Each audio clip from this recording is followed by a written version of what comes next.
Mariing itinanggi ng Philippine National Police ang aligasyong kinidnap ang retiradong general na si Romeo Poquis matapos itong arestuhin sa Ninoy Aquino International Airport.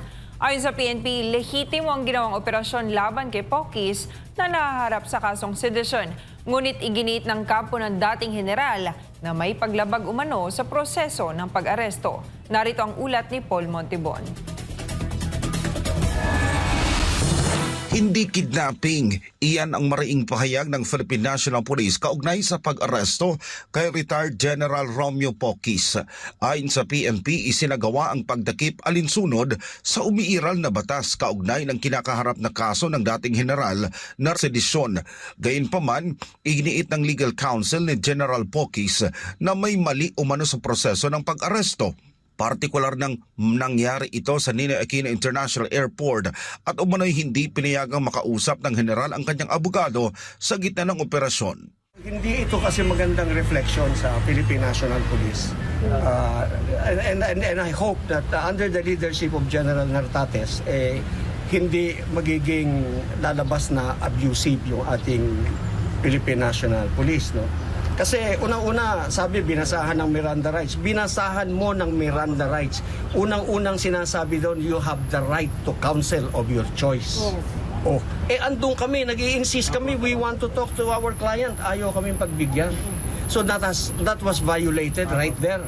Dahil dito, nakatakdang magsampa ng kasong kriminal at administratibo ang kampo ni General Poquis laban sa mga operatibang nagsagawa ng pag-aresto dahil sa umano'y paglabag sa constitutional rights ng kanilang kliyente. Tinanggap naman ni Criminal Investigation and Detection Group NCR Officer in Charge Colonel John Giagi ang posibilidad ng pagsasampa ng kaso laban sa kanila, ngunit iginiit na wala silang nilabag na batas sa isinagawang operasyon. Dagdag pa ng PNP, huli daw na dumating sa airport ang counsel ni Poquis. Yung pag-file ng admin ng criminal case against us, is karapatan naman nila yon, no? It is their right. Karapatan nila yon. Ngayon, dun sa paglabag na sinasabi nila, wala naman akong nakikita.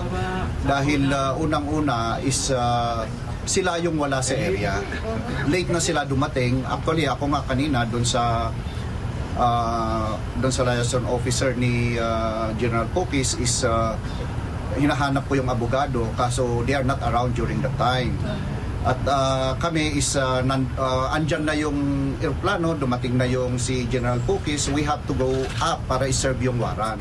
Sa kabilang banda, ayon pa kay Attorney Ferdinand Topacio, bahagi umano ito ng pananakot ng administrasyon laban sa mga individual na hayagang nagsasalita at bumabatikos sa kasalukuyang pamahalaan. Kaya nga po, uulitin ko po yung sinabi ko kanina, nagpapasalamat po ako kay Pangulong Ferdinand Marcos Jr. at tinupad niya yung kanyang pangako na magpapakulong siya soon, pero mali ang kanyang pinakulong.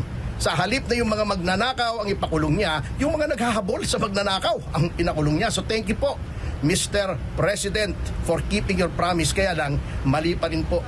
Nag-retire ka at saka mo guguluhin ang taong bayan at saka ka mag-i-incite. Alam niyo ba, inciting to sedition, bubuskahin mo yung mga tao para magalit at na mag-alsa sa laban sa gobyerno. Meron pa naman sundalong gagawa ng ganon.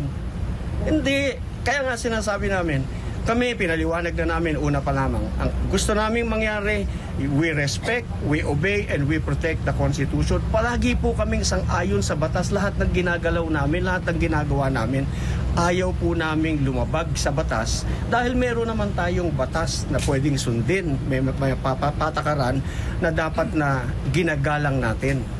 Pagkatapos, inciting to sedition. Sa huli, nilinaw ni PNP Acting Chief Police Lieutenant General Jose Melencio Nartates Jr. na walang personalan sa pag-aresto kay Poquis at sinusunod lamang nila ang utos ng korte. Naniniwala si Nartates na pinag-aralang mabuti ng korte ang reklamo laban sa dating general. Para sa Diyos at sa Pilipinas ko mahal, nag-uulat Paul Montibon, SMN9 News.